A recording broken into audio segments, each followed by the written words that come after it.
Every business needs a book, including yours. Visit freebusinessbookpublishingcourse.com today to learn the 7 steps to publish and promote your nonfiction lead and profit-generating business book in 8 weeks. Once again, that's freebusinessbookpublishingcourse.com.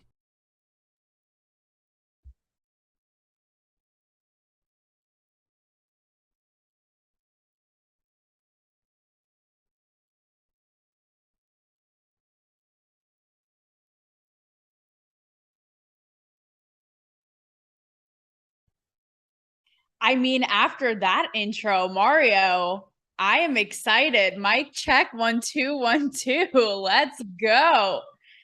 Thank you for that.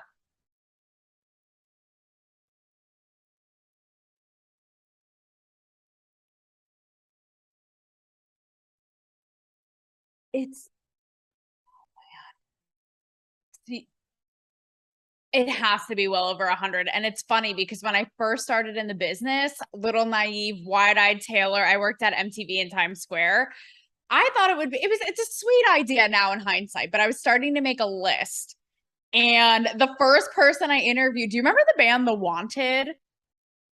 Okay, like a one-hit wonder band. I interviewed one of the band members from The Wanted, and I was so nervous. I like blocked out a conference room. I made a friend come. It was over the phone. And who would have thunk it that, cut 2 years later, it would be, Michael Douglas and, like you said, Oprah, and the list goes on and on. So at least 100, yeah. And when people ask me, because it's been such a, like you said, a laundry list, I always say it's like when they're like, who's the best? Who's the worst? I always say it's like picking the favorite meal that you have ever had, right? Like, how could you possibly? Because in your mind, they just blend together. Tell me, yes. Yes.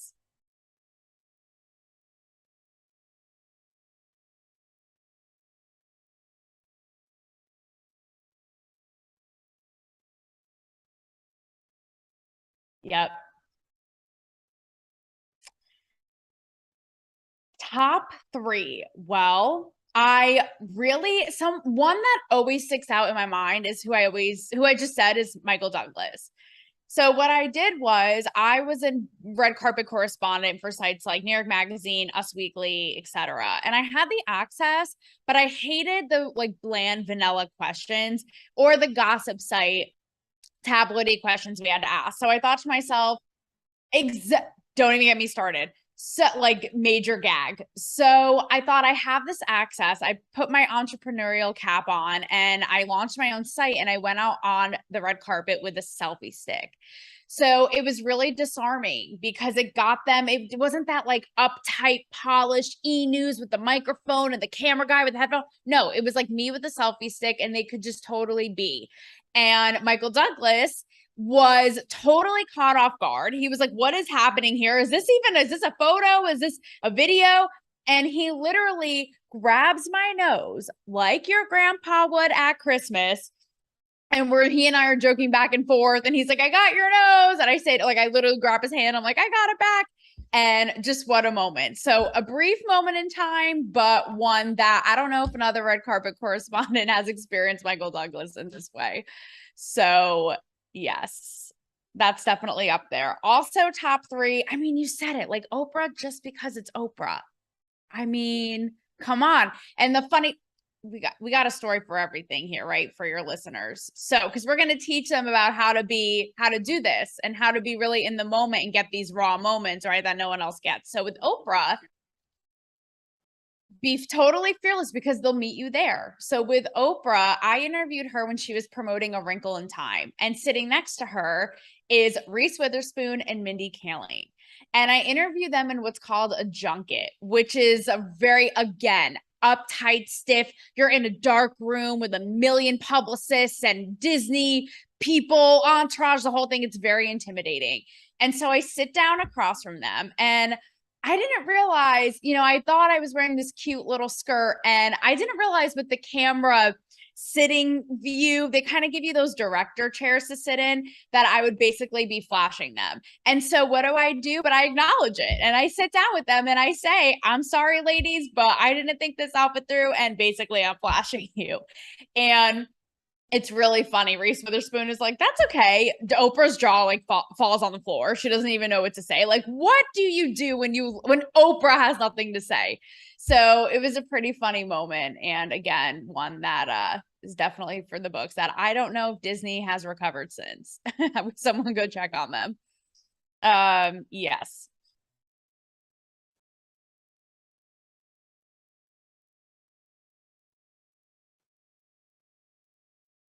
Okay.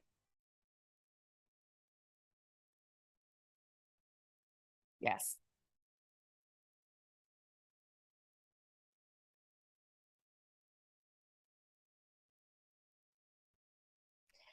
So I was very savvy about it at first. Yes. Well, first of all, this is a tip, Hollywood or not, that I learned very quickly in the business is no matter what business you are in, like if you number one act like you belong somewhere, nobody is going to F with you. So that's number one. But yes, no, I just waltzed in being like, is this where I park my car? And talk to Michael Douglas. No, I would be on assignment. Exactly, exactly. I think I left my sweater here. My mom's sweater vest is somewhere. So Michael, no, but I was a correspondent for sites like Us Weekly and Vulture. And while I kind of double dipped, so while I was there for those outlets, I would kind of like whip out my selfie stick with, time to kill and do my own thing too. And then once I got to doing it a lot, I was starting to get really, tight with the big, the publicists and the people running these events. So then soon enough, I was covering stuff for my own site. So it was a little bit of both. Yeah. But making lemonade. Making lemonade. Yeah.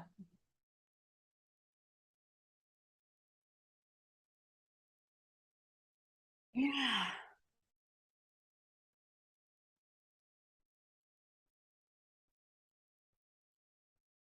Mhm.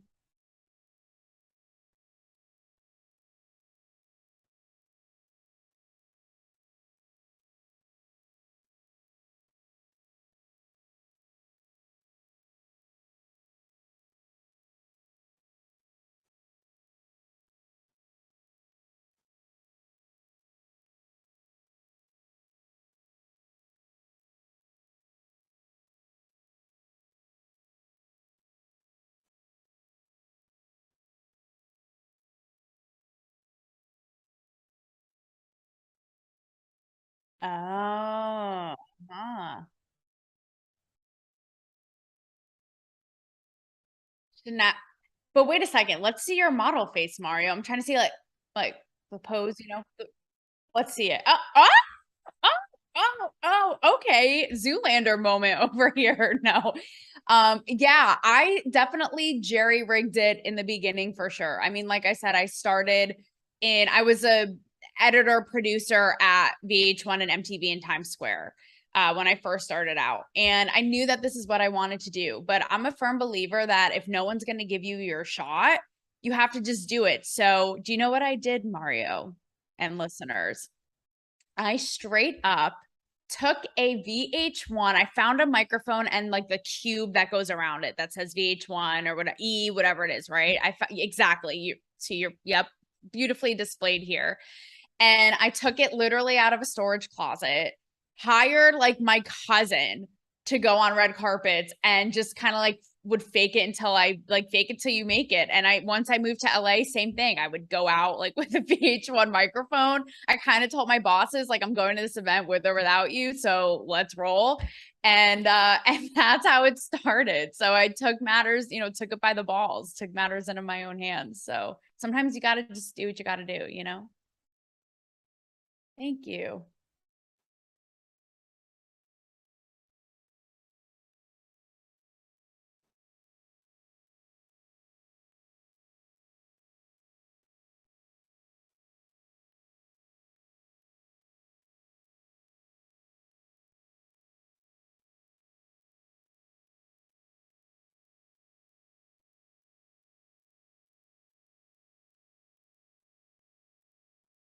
Yeah.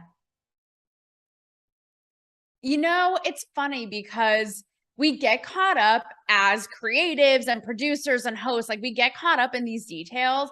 Even doing the selfie stick on the red carpet, it was very risky, number one, because of how I was doing it. It was unlike what anyone was doing and what I would talk to these people about, like really pulling back the curtain.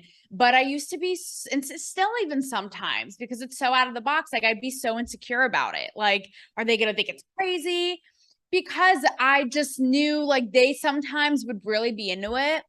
But again, we have their entourages and it's all these barriers to break through, right? You have like the networks, the event people, like it's just a line. Like you think it's just me and Michael Douglas, and really there's a swarm of 1 million people around. And it was so unlike anything. And so I always, and sometimes I would get slapped on the wrist by publicists afterwards being like, what do you think you were doing? It's a very controlling business too. But sometimes like, it took work to own it and be like, no, this is what I do. And it's out of the box. And I know it's not the legitimate, Access Hollywood setup, but, take it or leave it. So it took time. It took time to own it for sure. Yeah.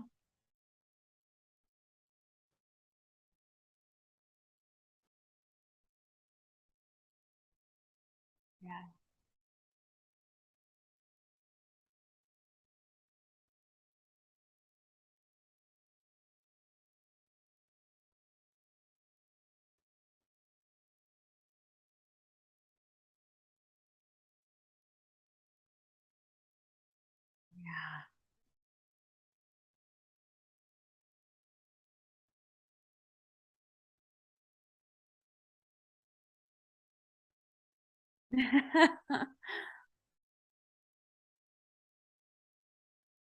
Yeah.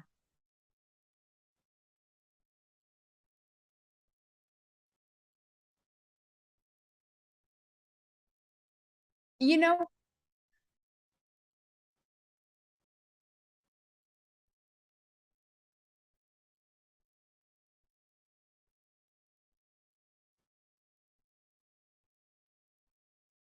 yeah.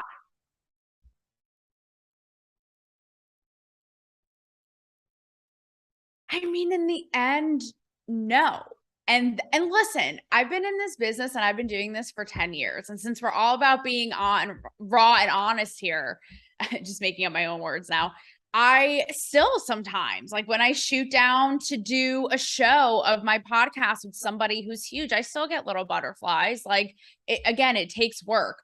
But I think if you just be right exactly, it's like the Oprah skirt thing. Like if you just be exactly where you're at and you don't try to, we're in such a filtered, world, and everyone's trying to construct everything perfectly and look so perfect, and it's not real life. And so people will match you there. I mean, I never gave you a third favorite, but this example fits perfectly into this. Like this is exactly what I mean.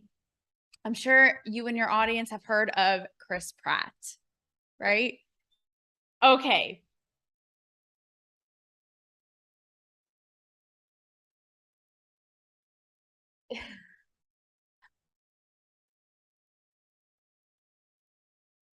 Yes. So this is what, like, to your point about, okay, this big A-list untouchable celebrity and Joe Schmo, right? In the end, we're all Joe Schmo people. Like everybody's Joe Schmo. So again, another junket for Avengers, big deal at this big swanky LA hotel.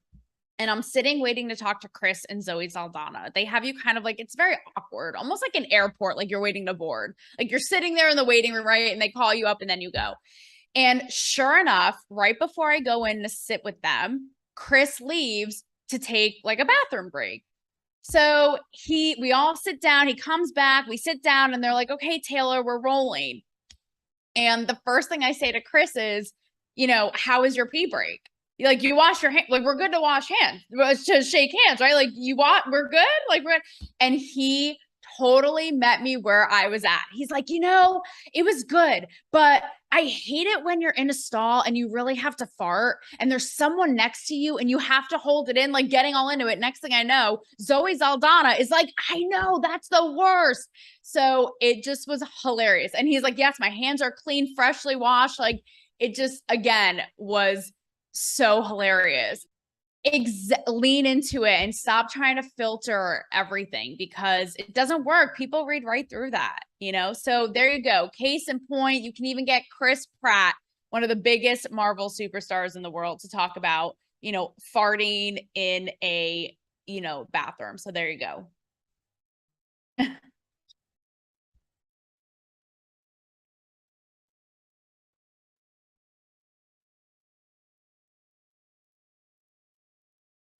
Yes. Yeah. Yes. Yeah.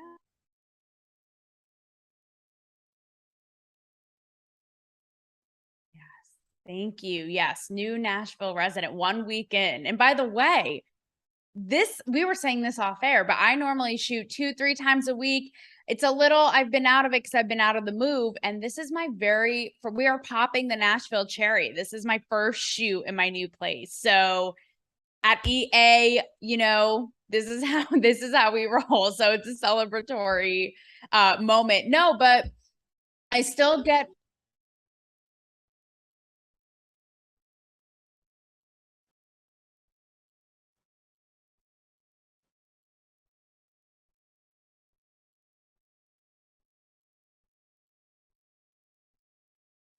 right.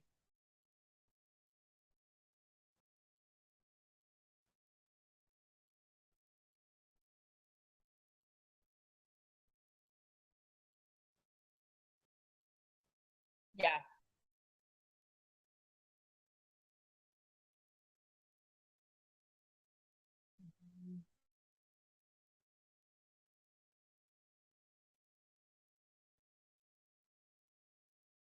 Yeah.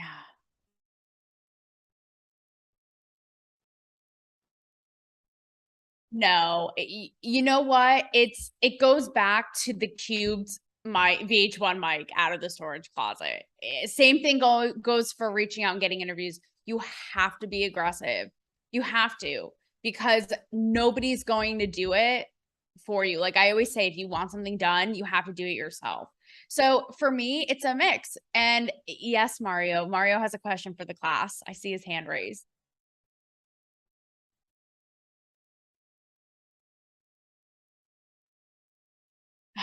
When you find them, let me know. I will give you my beeper carrier pigeon information because I wish in my dreams if I could, I would. But I know that's what it is. That's the entrepreneurial grind. It's a full-time 24/7 job. So in many ways now, and thank you for saying that, it's more impressive because it's 10 times harder now than it was because then I had, I'm here for Us Weekly. I'm here for THR. Now I'm here for myself. I'm representing myself. So you have to work and prove yourself 10 times harder. So say I still am in the loop somewhat. I'll get invites for different when movie stars are promoting movie, whatever it is. And instead of just submitting a request and going, hey, I'd love to interview them for Us Weekly, I have to go, I've done this. I'm a former red carpet reporter. Here's why you want this person on my show. Because they don't necessarily know. So I have to sell it and go the extra mile and say, here's why, because it's going to be an interview experience like no other. Here are people in my audience, the movers and shakers in the business, and here's who I've had. That's really impressive. So you really have to, and then for times when I don't get those invites, I will find a way. Like I will DM them. I will find their assistant. I pay the yearly IMDb Pro account. Like I will just do what it takes. And I have some crazy stories there too. What's that? I haven't, but that definitely sounds intriguing. Huh.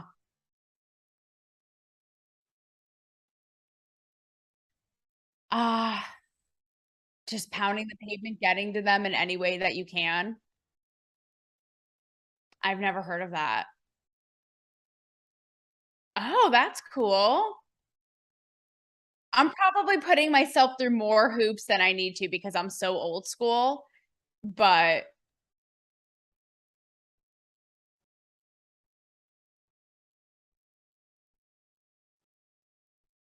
okay, that's cool.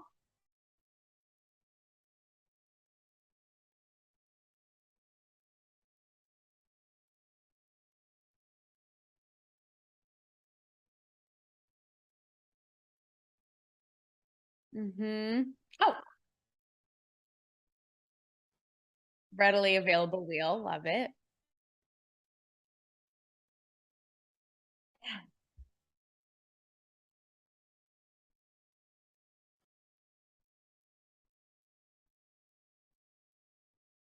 Yeah.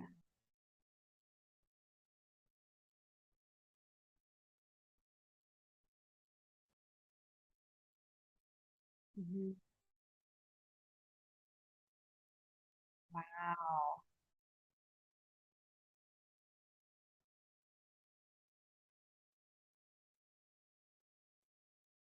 But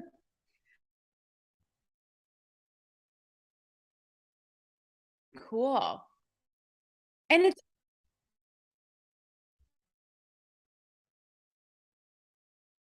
okay, maybe, yeah. I kind of just go rogue and like everything else and just kind of, you know, boots on the ground, kind of get in there, find the right person. If I was there's someone I want, reach their publicist, their manager, convince them why they should come on my show.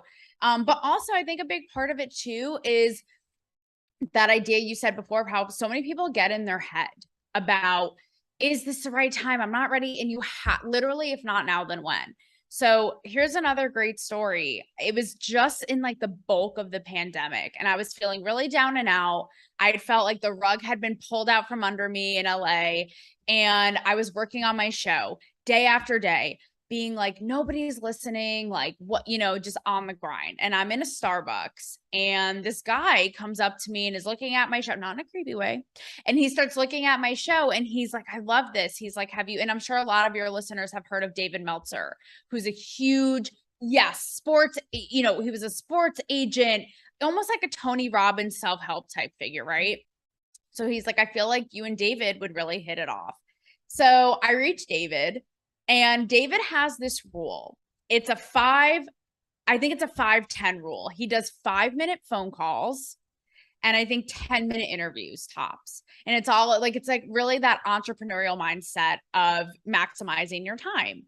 So I was so nervous for this. I was like, how on God's green earth? Again, I'm kind of like down and out. I'm in pandemic funk. I feel like I have to kind of pick myself up and move my career forward. I'm out of practice. How do I convey my message and what I do to this man in 5 minutes? I was so nervous. And it ended up, we had a call. There's a story there in and of itself, but we ended up forming a friendship. And now, almost a year later, he and I are friends. We'll text. He will literally come on my show at the drop of a hat. No joke. He literally was just on my show to talk about Deshaun Watson and the chaos with Me Too in the NFL. But the story goes, just to say, you never know, and you never know how like the events will unfold, and you have to just put yourself out there because, again, what do you have to lose, you know for real. Do you know, okay, here's another one. I love Barstool Sports. Dave Portnoy, another one I'm sure figure your fans and your listeners are familiar with, right? Founder of Barstool, very successful. So right when the pandemic started, I pitched my show to Dave Portnoy on Zoom. And it didn't go well. Let's just say, it's not that it went bad, but I was like, I don't think I'm getting a show on Barstool. Like, it's not going to happen. Never heard from him. I was like crushed, devastated. I thought this was like my ticket on the way out. Cut to a year later, I ended up writing an op-ed because he was in the news for Me Too stuff. And I wrote an op-ed about it and it caught his attention. He ends up like DMing me, and in a crazy, it's like David Meltzer 2.0, in something I could have never predicted. He ends up again going for it. I just asked him on DM. I'm like, why don't you come on my show and talk about it? And Mario, I almost didn't, because I was like, I don't want to be rejected. You know, I didn't even know if he had put 2 and 2 together that he didn't pick up my show a year prior for Barstool. But he said, yeah, let's do it. And it was a result better than what I had originally wanted. Like Dave Portnoy, who never goes on podcasts, came on my show, gave me an hour of his time, promoted the hell out of it. Like, I will take that and his respect for my platform than him just like willy-nilly picking up a show of mine. So you have, and even for that, the night before I interviewed him, I didn't sleep a wink. I literally didn't sleep. So, but was that going to stop me? No, I had to perform and I had to do it the next day. So you have to just go.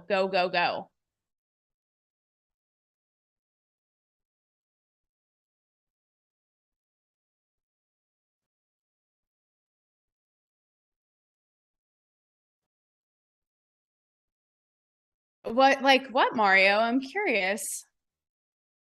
Observant one.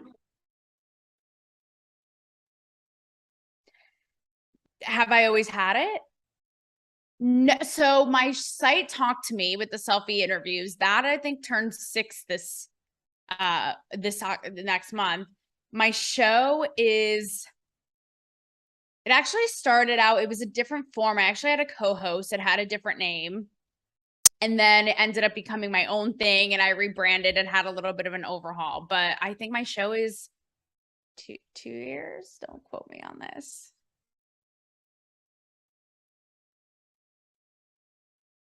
Yeah, geez, I'm sweating.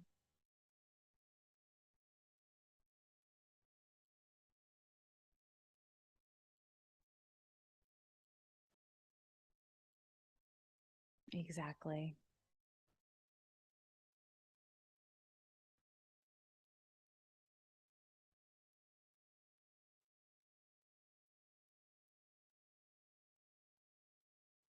Yeah. Yes.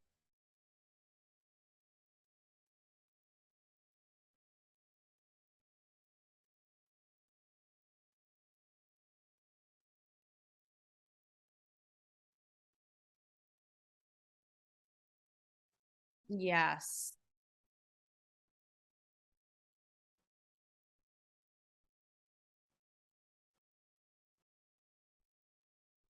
Oh, no.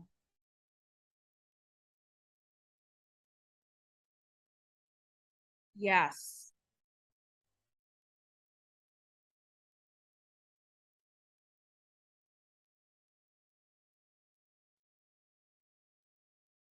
Oh, oh, well, fancy. Oh, yeah. I wasn't sure. I was like, Mark, is it something that I said? No. So listen, as creatives, I have had so many branding existential crises. I always think of it as like the snake shedding its skin, because when we get attached to a concept, sometimes we're like, no, we have to see it through. And my brand and my voice, the core of it has been the same, but it's gone through many evolutions. And you have to be willing to be like, if it doesn't feel right, tweak it. Before my site was called Talk to Me Taylor, it was called Stripping Down Celebs. So the whole idea when I first started the selfie stick, if you go on my OG videos, you'll see the little stripping down celebs do intro song. And the whole concept of stripping down celebs was to show celebrities in a way that we wouldn't normally see them, and get them to really talk about like relationships and sex and all these things, right? A little bit after time had passed and I was kind of jaded, I realized how superficial the world was and how privileged they were. And I had a branding existential crises. And I thought, why am I dedicating my time to these people, like getting to know them more when they already have such huge platforms. Like they're so out of touch. You know, I have a love-hate thing with celebrities, but I'm like, they're so out of touch. Like, why am I devoting my life to hear more about what they think? So it was a real fork in the road because I had put so much work into stripping down celebs. I was so attached to it. I had the graphics, like the whole thing. But again, it just didn't feel right in my core. So I had to shape shift and change it. And then that's what became Talk to Me. So the idea, it wasn't too far off, but the idea of Talk to Me was we're going to have these conversations and I'm just going to get celebs in on the fold and get them in on the action. I'm not going to make it about them. I'm going to make it about like what we're actually talking about and they can join in, right? Cancel. What's that? Yeah, which they did, which they were mostly game. Exactly. Versus it being like, you know, versus it being, you know, all about you, Oprah. No, it's like, here's what's going on, you know, thoughts on that, right? Instead of all about them. Then obviously when the pandemic happened and the shutdowns, I had to reinvent myself again. And Cancel Me Baby was such a blessing in disguise because I always wanted to get into more controversial and provocative issues with celebrities, but I found so much resistance because of, again, they're publicists, they're people. So my show was my way of like really going to where I always wanted to go. And I thought to myself, I have a voice, I have experience, I don't need them anymore. Same thing. I'll still have them on if they want to join along for the ride, be my guest, but it's not all about you. So it's you have to be willing to like roll with the tide, right? Because we change and we grow as people and as brands too. Like nothing is forever. So, and it's only going to make your brand and your like what you're doing, your endeavors richer, I think.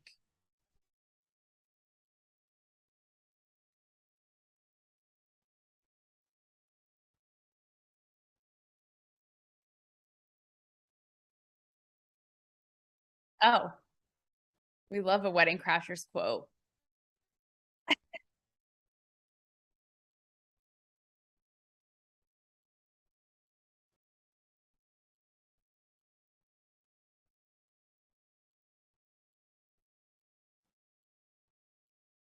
Oh, but I would love that.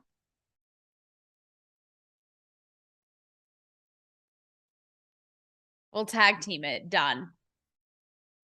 Done.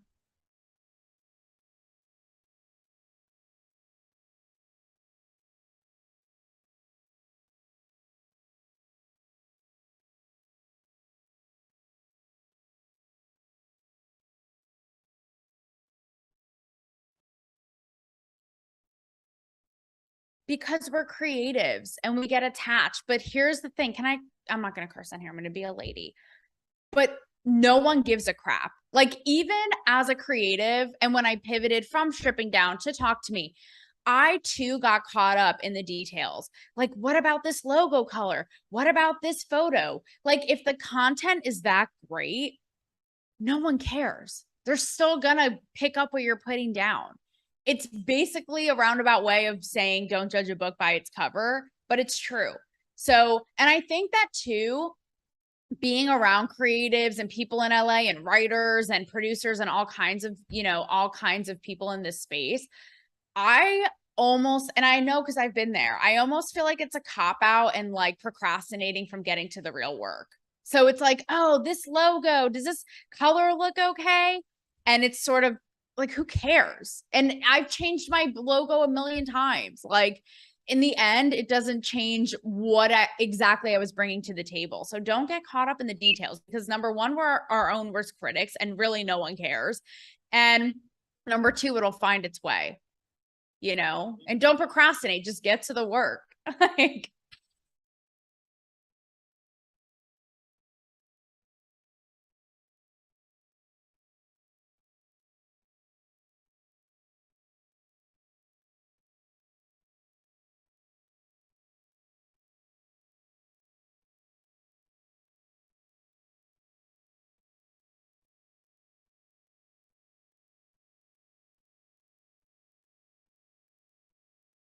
no.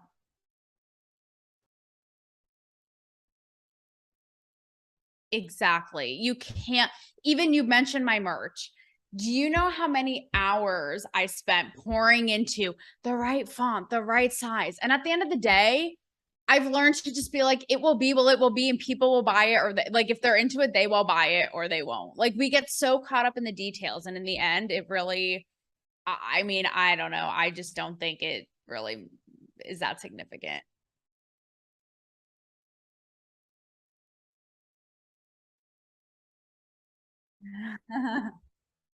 No, exactly. We still want a good aesthetic.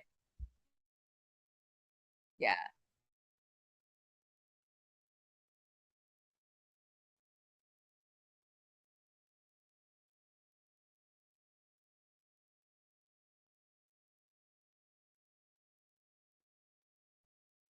Okay, so one of them, because I have a couple variations, like behind me here, the play off of the whole journalism writer thing is almost like a typewriter-ish font. I also have one to be the bold kind of F you cancel me baby is impact. And I have another one that is same thing, is a kind of um almost a marriage between the two. It's a fun kind of typewriter-y font. So it all, see, it all is cohesive and makes sense. I'm not saying to just go rogue. I'm just saying don't put more emphasis on it than need be. Like we got a lot to do. So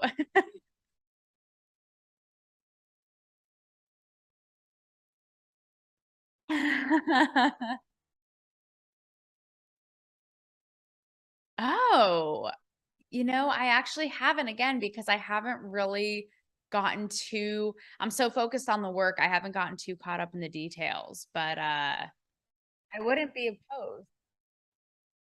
What's that? Exactly. So many people, I've seen it happen time and time again. They literally will just hemorrhage money hiring a person to do their logo, their graphic, because they're like, no, no, no, before I write this book, before I shoot this show, before I do this webinar, I have to have the perfect aesthetic. And I mean, I don't know. I think a lot of the times it's a waste of time and money, but that's just me. Mm-hmm. Mm-hmm.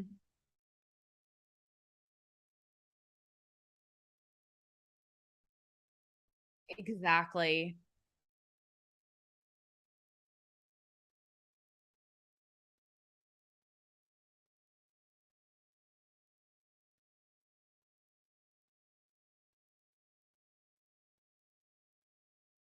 Cool. I like that.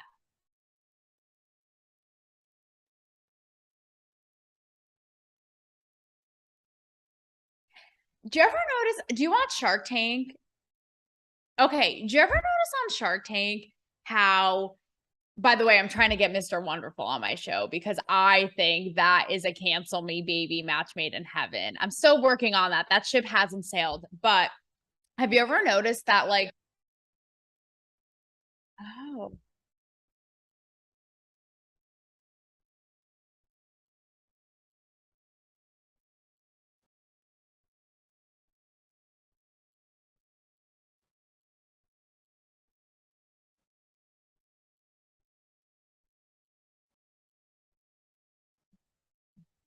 right. Oh, I can't stand that. Yeah, yeah.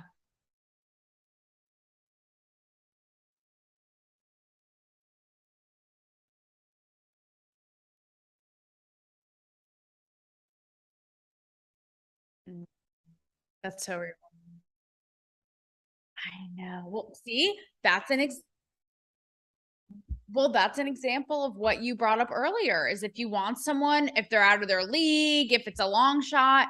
I happen, because I'm a fan of his, I follow his assistant on Instagram. So I found her email. I'll periodically email her. Like that's what I mean about just going for it. I don't have a connection to him, but anyway, what I was saying about Shark Tank is, have you ever noticed the heartfelt mom and pop, like maybe they're not as polished, maybe they're not as huge, but those are the stories that get the sharks like crying and investing. And then on the other end of it, you have the brands that are all like the perfect logo and the perfect thing, and they're making no money. And they're like, I don't know, Barbara's like, there's holes in this. I don't know. I'm not buying it. Like something's fishy. Right. And it's that kind of idea. Like if there's heart in it, who cares what it looks like? No, you should care. Like I said, don't go rogue. But I think that illustrates that, don't you?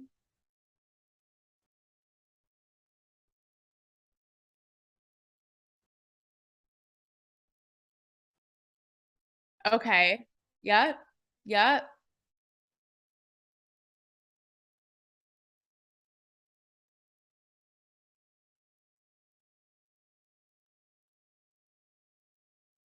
Oh, I don't remember that one. Okay.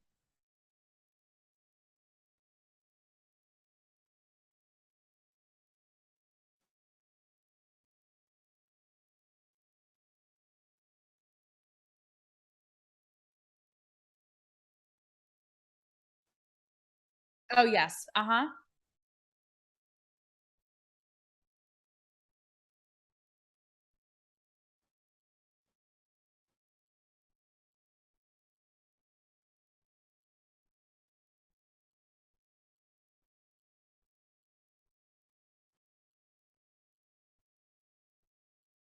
Mhm.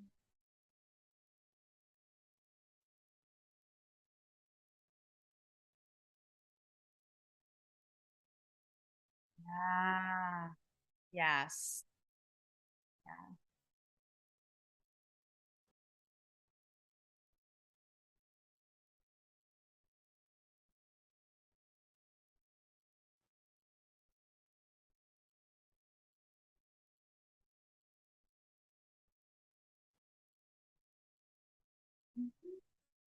Mm-hmm. Mm-hmm.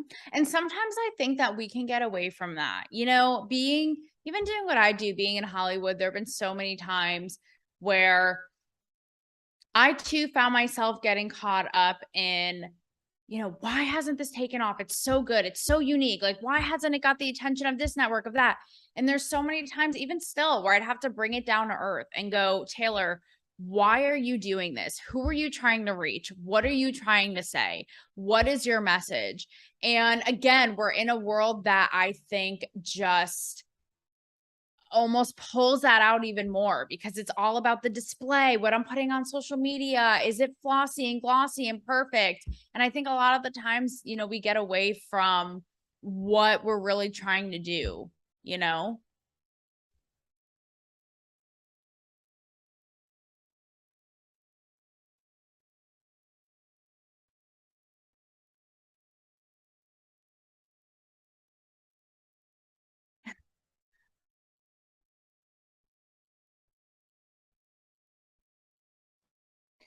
Yep. Yep.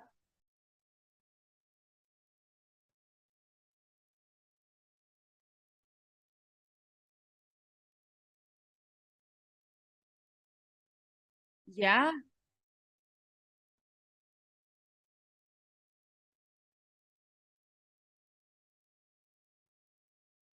Right. Right. Right. That's what I mean with exactly. Like, get a good mic. Ex-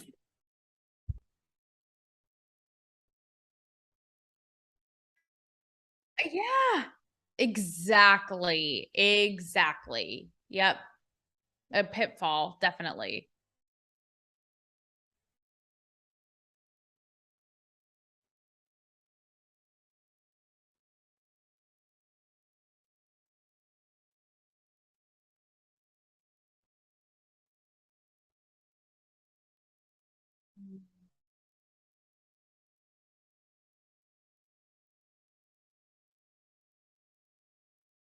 Mhm. Yes and no. And again, it goes into the evolution thing that I talked about earlier. You kind of have to like move and groove depending on what's working. I am the cold pitch queen. I can't wait for the day where I don't know if there will ever be a day in this business where I won't have to, but that is my dream, utopia life of not cold pitching. But sometimes first of all, keep it short, right? We all have the attention span of an ant, but keep it catchy, try to keep it funny, short, to the point. And again, if I have sent out a massive amount of pitches for something to, for, someone to come on my show, to pick up a clip of somebody saying something really interesting on my show, and I'm not getting any responses, David Meltzer taught me this. Obviously, you are doing something wrong, right? So shapeshift it and change it up a little bit.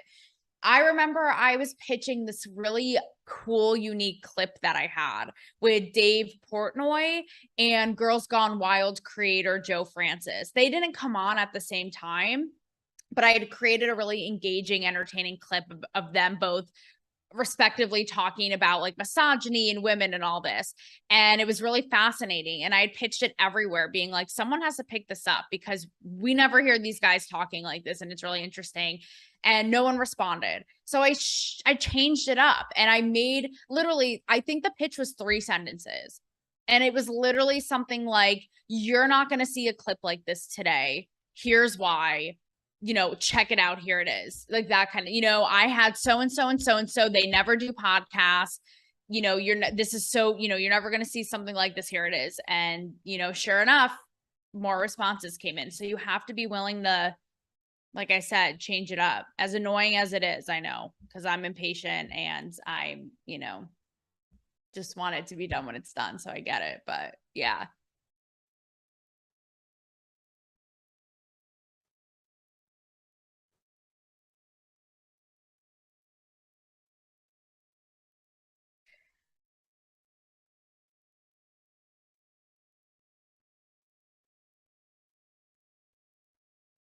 I don't, just because again, I'm pitching so many different things that I feel like it would be, I could, I suppose I could keep a little tally or journal or something.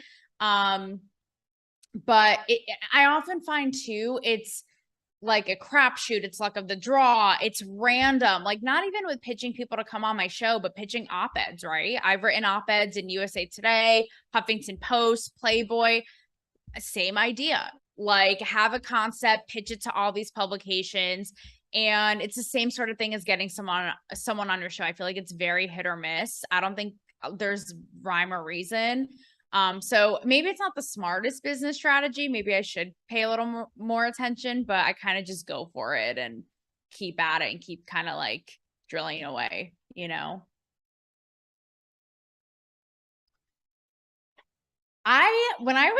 I'm ballsier now than I was, but I remember,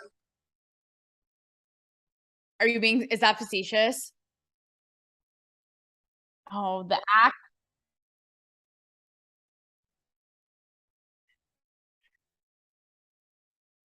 Right, exactly. No, I know I'm such a wallflower, but it's that thing. Again, like I said, I had a little bit of insecurity about being there representing my own brand with the selfie stick, but I remember I had an initiative going. It was called We Are More, and I was having celebrities and people on the street. I was so over the Instagram culture. So I was having everybody write down a word that describes them and that people wouldn't normally know just from their image and take a picture with it.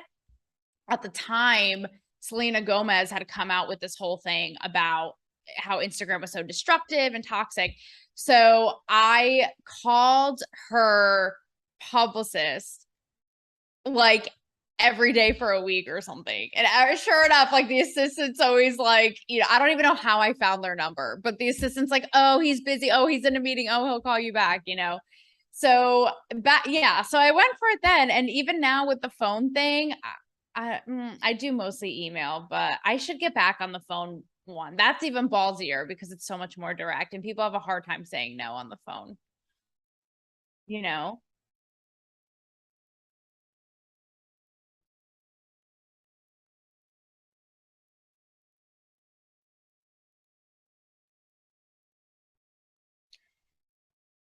For my show and my site combined and op-eds and everything. Oh yeah. Yeah. And certainly not. No. Yeah.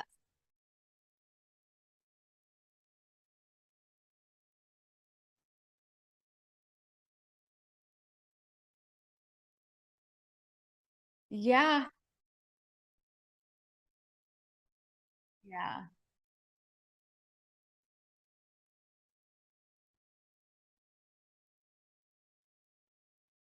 Mhm.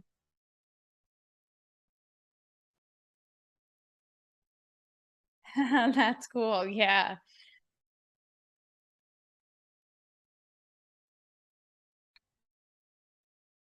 Right. I mean, if I had to ballpark on the whole, I would probably say out of 10 pitches, maybe you'll find so this is what's interesting too is a response versus a yes, right? Which we know. But I would say on the whole, maybe 2 to 4 out of 10 have been successful. I feel like 3 is the sweet spot. I don't know. Okay. Yeah. Yeah.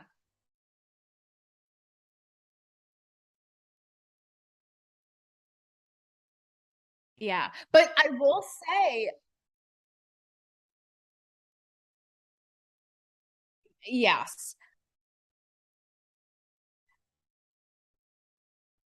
I mean, I was just gonna say, Mario, I think attitude, and this is where I talk about the confidence. It sounds cheesy, but I think it's a big part of it. You know, even when I was doing my site, no, I certainly wasn't a wallflower, right, on the red carpet with celebrities. But again, I always felt like I had something to prove, because I was the underdog. I wasn't in E News. I wasn't in Access Hollywood.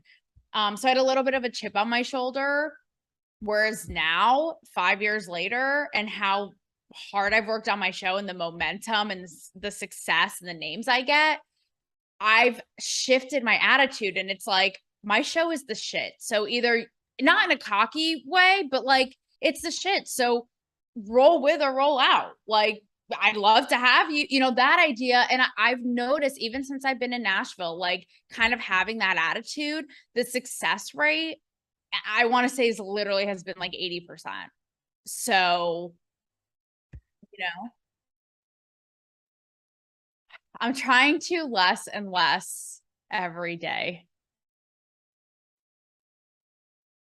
How much do I not care, Mario? I'm going to be honest because I've been very honest here as I am on my show. And again, my show is Cancel Me Baby, right? So it's like, I'm going to say what it is we're all thinking. And I can't come after me, cancel me. I dare you.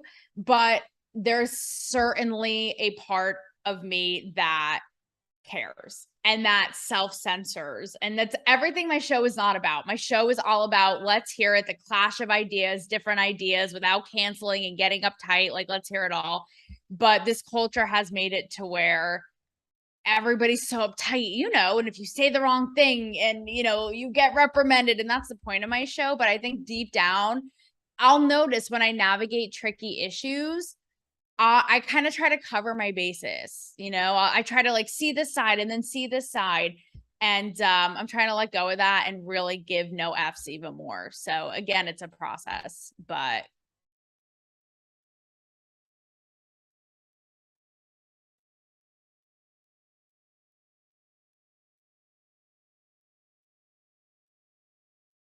okay. Right. Right. Right. Right.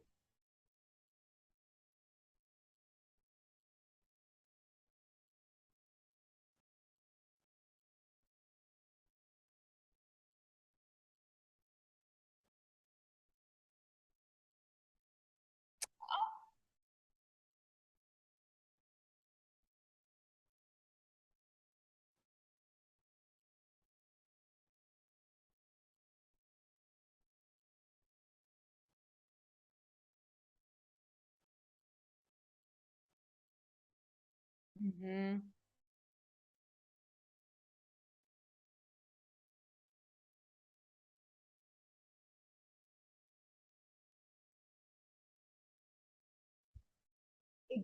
Right.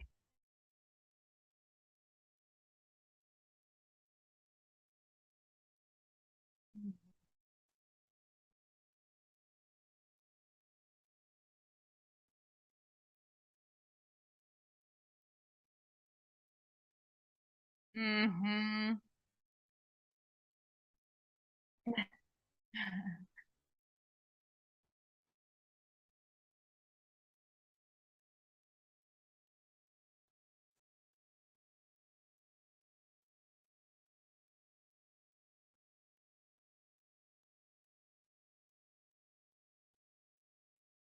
Right.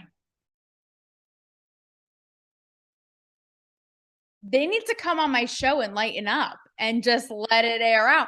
But I think that there's a difference here between caring and caring. And what I mean by that is because you're like, how much do you care? When it comes to caring about my show and my career, my path, it's almost literally besides family, it is all I care about. I wake up thinking about it. I go to bed thinking about it. It is my blood, sweat, and tears. It's I think what I was put here to do. It comes with obstacles that I have to overcome every single day. And yes, and I have big goals and big ambitions. And in that regard, I care sometimes even a little bit too much. People will be like, immensely. People will say to me, why don't you take a break? Why don't you take a self-care day? I'm like, no days off. I'm like a little drill sergeant. Um, the competition is too fierce. Yeah. But then there's the other side of it is, do I care about the actual, like what I'm saying and all that? Right. And I think, of course you have to care, but it's what we're talking about. It's like, I also think you don't have to care because we can't be tiptoeing around everyone's feelings. Yeah. Yeah.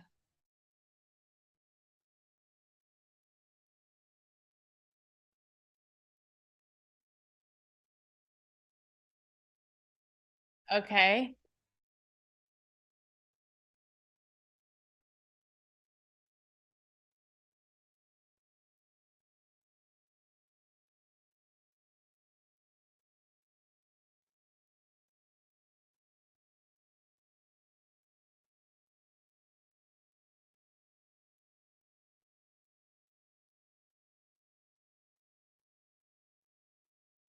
Mm-hmm.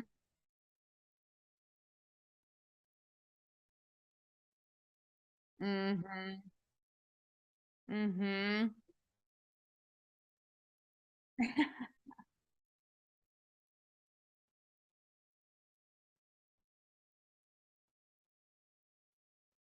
100%. And this is something I live by to this day with my show. It's something that I had in my mind when I was doing my selfie stick interviews, especially now.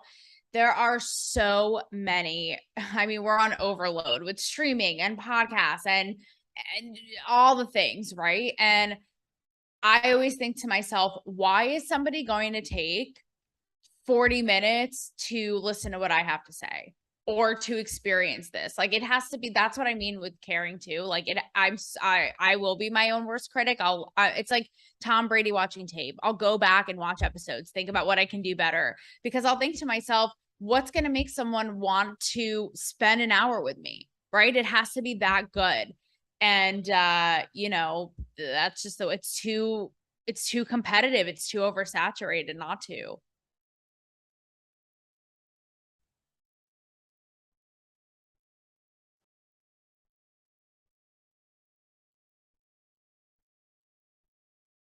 Hmm.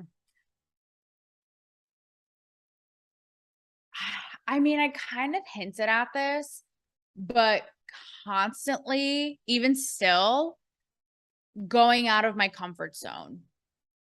Even still, I was just having this conversation the other day. Like, I really started being pop culture connoisseur, everything pop culture related. And I remember as my show evolved and politics were really getting heated and hot and heavy, and I remember sort of like dabbling, being like, "Oh, I don't know, is that too political for me? I'm not a political expert and all this." And there are so many topics and people and things time and time again, literally up until this day.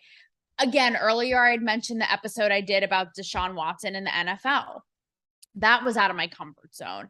Episodes I've done talking about, when it comes to COVID and, race. I've had episodes about race and I'll tell my guests, I literally will be like, I'm sweating right now. Like, this is not a fun time. Like, we are not having fun. This is out of my comfort zone.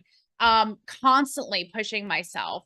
And it's never not been fruitful and it's never not expanded my skill set. And now I feel like I can talk about all these things like with flying colors, like no big deal at all. You know, abortion, like there's so many topics that I really had to step up to the plate. And even before sitting down to shoot, I'll be with my microphone and I'll be like, and then just do it. And sure enough, I feel like those are the ones where I'll have listeners reach me being like, thank you for doing that. Thank you for saying this. Oh my God, I needed that.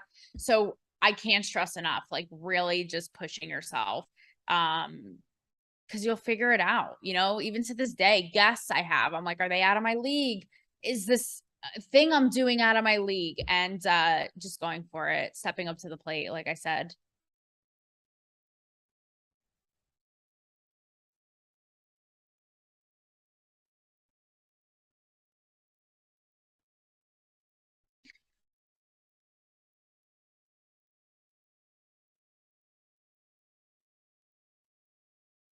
Exactly.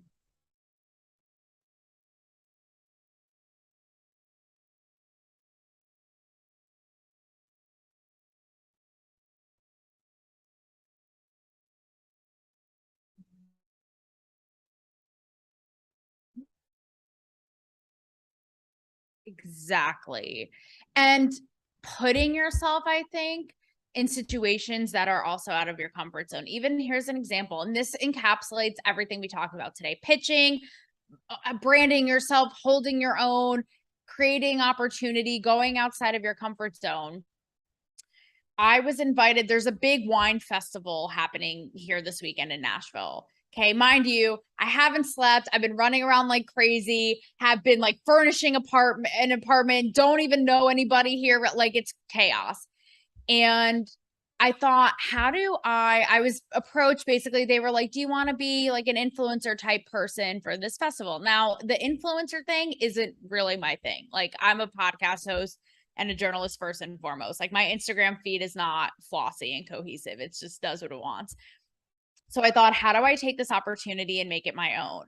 So I ended up I thought, how cool would it be to like shoot a show on site from the festival? Again, something I've never done before. So I ended up getting on a phone call with the creator of the festival.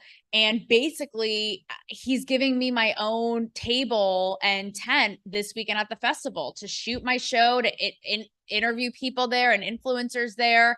And that is, I'm nervous about, it's only Tuesday. And I'm nervous about that because I'm like, I have never done it before. Again, I'm not representing a New York Magazine or an Us Weekly. I'm representing myself. I have to go, literally, I created a Cancel Me Baby banner at Office Depot. I have to go pick up. Like, it is grassroots. And even though like I've been at the Emmys, I've been at the Oscars, like somehow having my own booth at a festival is more it's nerve-wracking, but it's exciting. So that's what I mean. It's like, thank you. Yeah.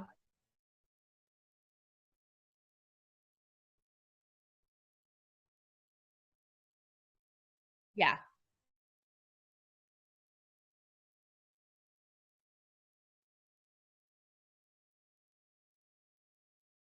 Yep.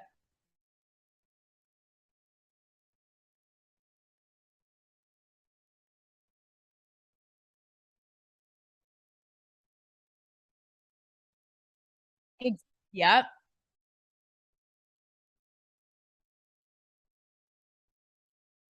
Exactly. And do you know how much easier it would have been if I was like, sure, I'll sign up for your influencer program and post about the festival and make a buck and try to sell tickets? But to me, what would get more mileage? What would make more sense? What would be better experience? And so this is, again, out of my comfort zone. It's 10 times more work, but I'm looking forward to it too. So yeah.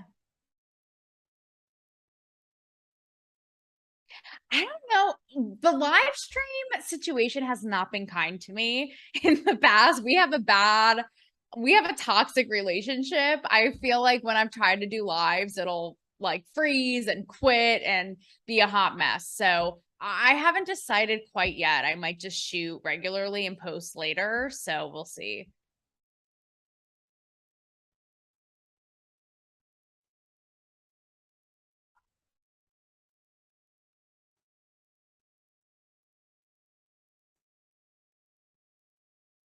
Okay.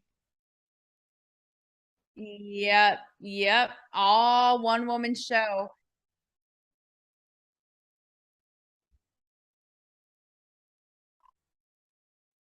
I know.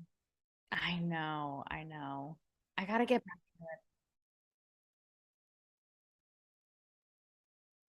That would be fun. I'm definitely thinking about it for sure. So stay tuned because I know this interview is going to come out later, but what's that?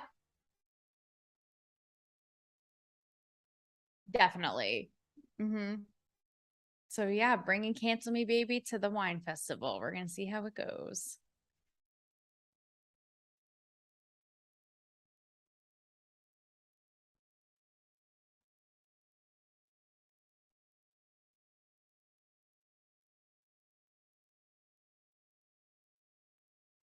I've always pretty much have been like this. I always kind of marched to the beat of my own drummer, didn't do things how everyone else was doing them. And again, it was really freeing because I felt like when I worked for all these publications, I always I try to put my spin on it the most that I could. This sounds very millennial, but you know, I always felt like I had to talk in someone else's voice, someone else's vision, what the brand wanted.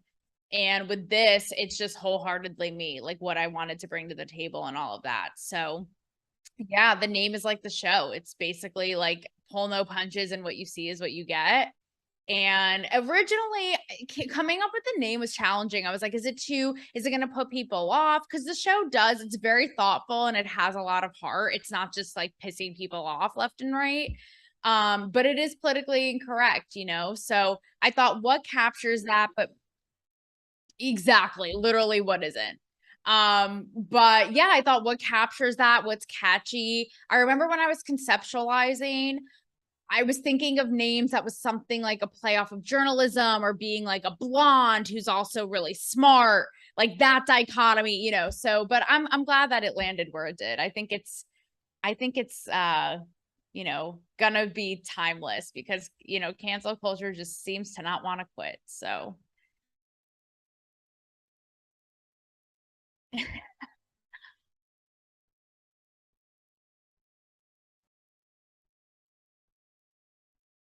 yes, they're very sassy, and because writing is my very first love.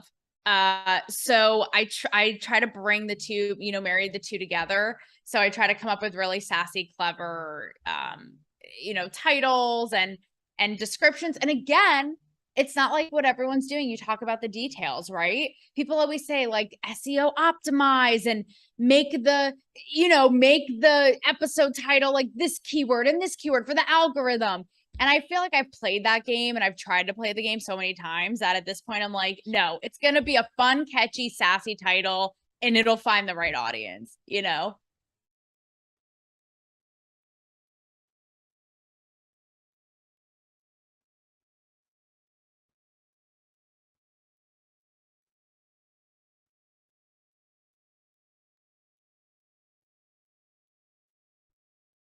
Okay. Yeah.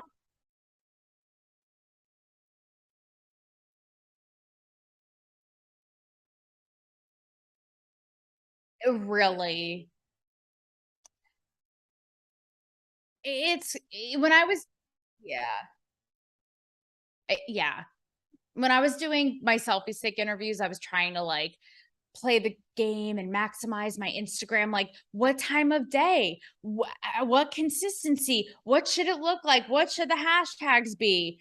And I just am like, I'm over that. I'm like, who has, you know, that's like a whole other, you know, thing. So,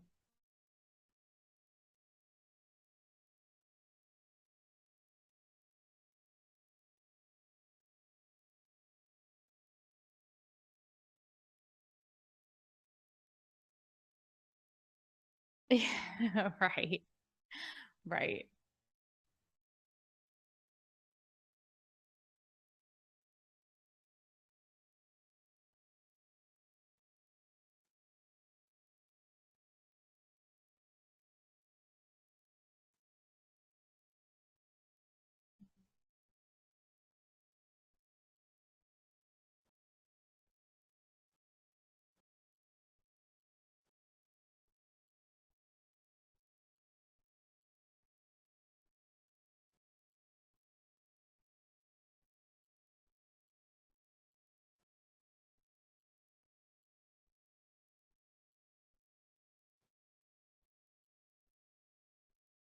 Mm-hmm. Right.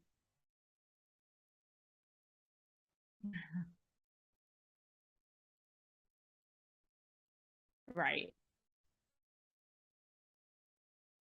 Right. Yep. Yep. There you go. Everyone has their thing. Everyone has their strategy.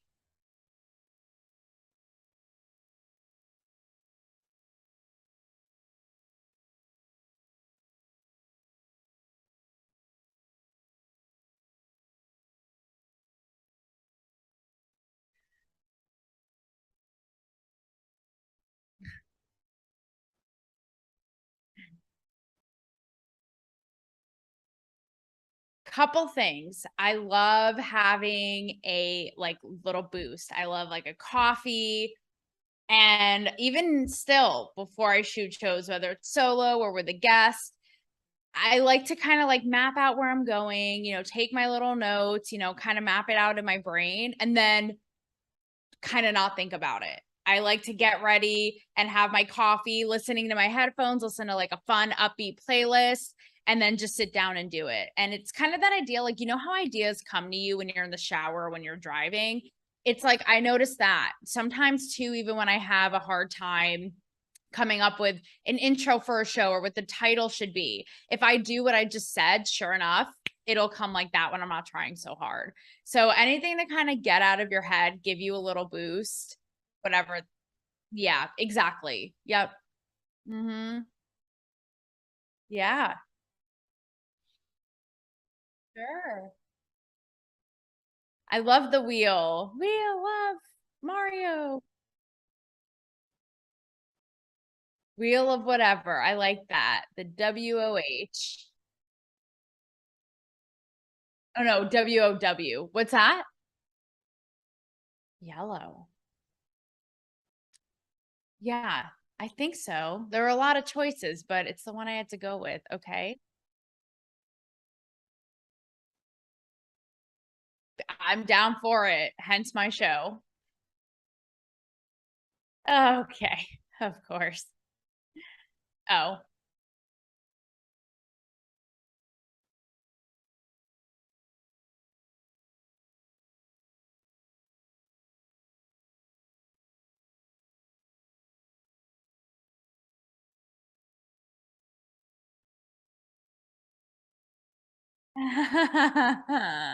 Yeah. Yeah. Yeah, exactly. What are your thoughts on CRT? Like, no pressure. Yeah, no, exactly. Oh, no, I was saying like something light, like, what are your thoughts on CRT? No, but they're like sweaty. No, yeah, go for it.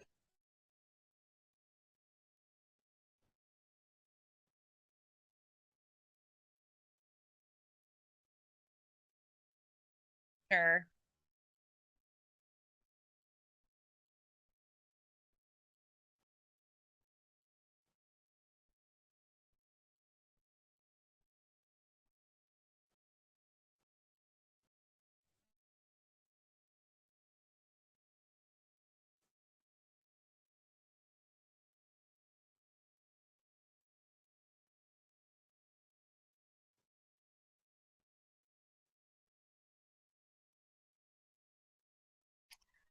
Why, gee, thank you for that. My gosh, that question just got me excited, and I did not know what to expect. No, this is what I was saying that I like go to bed thinking about, wake up thinking about. It is a 24/7 deal. Oh, oh, oh no. Okay, don't get any ideas.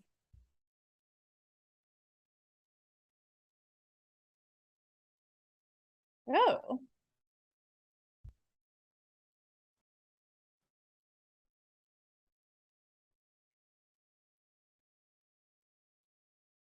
Well, I really appreciate that. I mean, I have, like I said, big goals and vision for what I'm doing to really be a taste maker, a thought leader, right? In culture.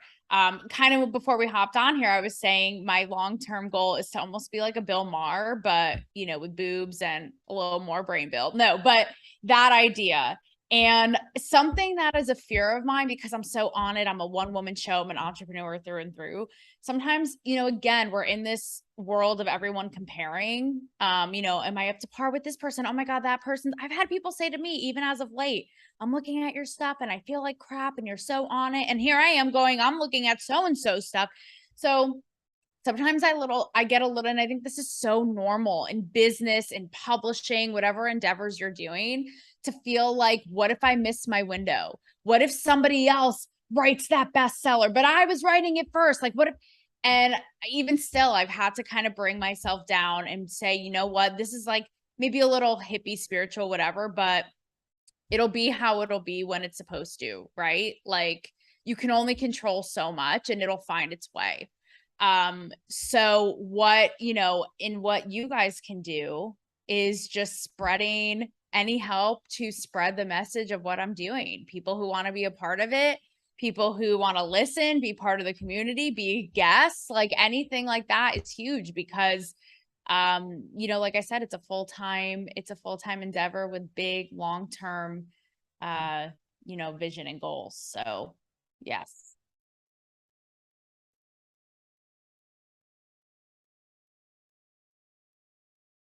I feel like that. While I've been doing it so long and like we were talking about earlier, have reinvented it so many times in a weird way, it feels almost like a new, with the move and all of it and the brand, it feels like a new lease on life, new chapter. Like I said, more confidence and like assurance than ever and, readiness to bring this shiz to the next level and make it explode. So I so appreciate that. I feel like that in many ways. Yeah. It's like a new chapter, no pun intended for all the authors. So yes.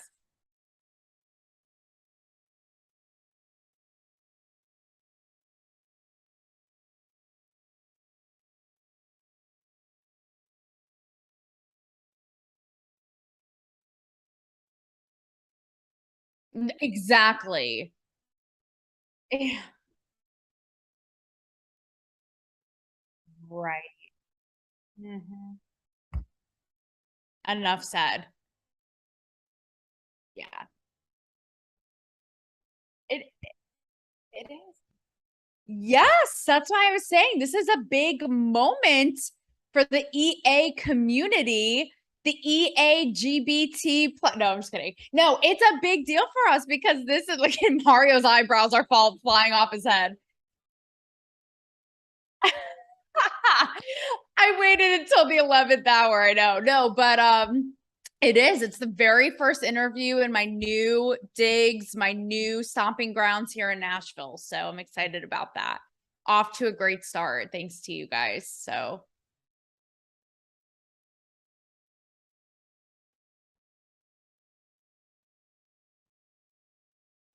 Every business needs a book, including yours. Visit freebusinessbookpublishingcourse.com today to learn the 7 steps to publish and promote your nonfiction lead and profit generating business book in 8 weeks. Once again, that's freebusinessbookpublishingcourse.com.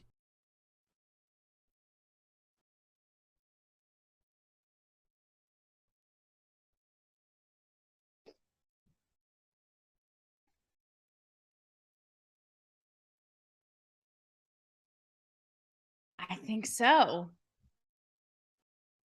as always. Okay. Love it. Doing it. Go. Stop holding yourself back. Stop second guessing. Stop being in your head. Just go do it. Do the thing. Ask the person to be on your show. Ask the people to publish your book. Go, go, go.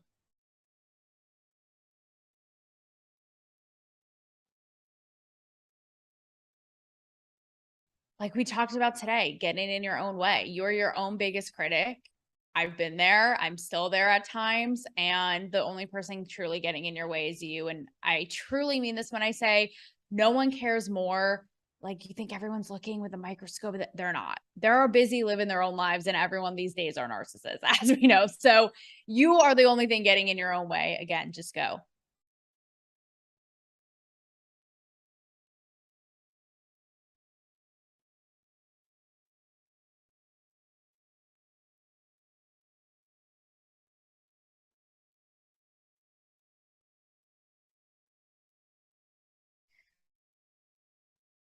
Is it cliche to say nothing?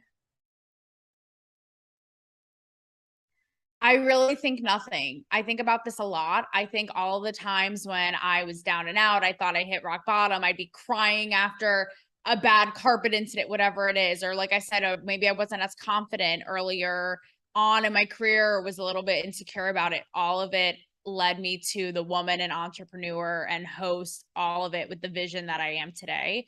I wouldn't change any of it for a second.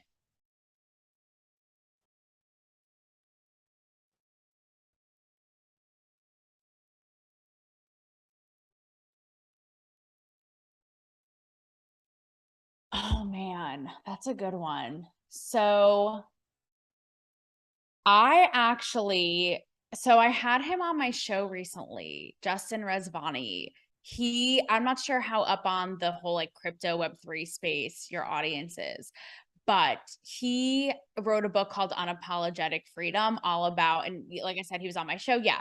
Okay. So all about the state of all of it, how we communicate and the web and internet and censorship in our thoughts. Yeah, that's been interesting, and it's current and it's fresh and innovative, and again has vision. So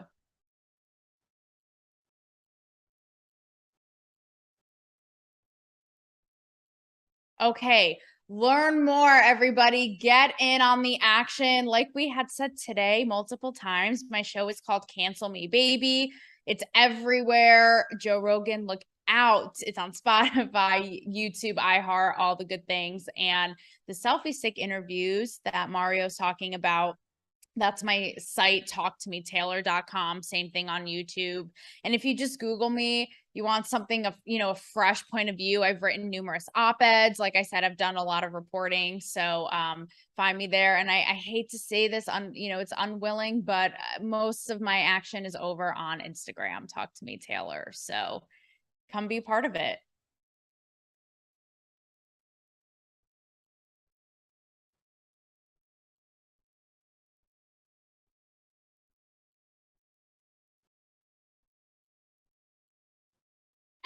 No, Mario, you gotta do it. Yes. Aren't we all? Absolutely. Absolutely. It's been such a pleasure. And thank you so much. So appreciate it.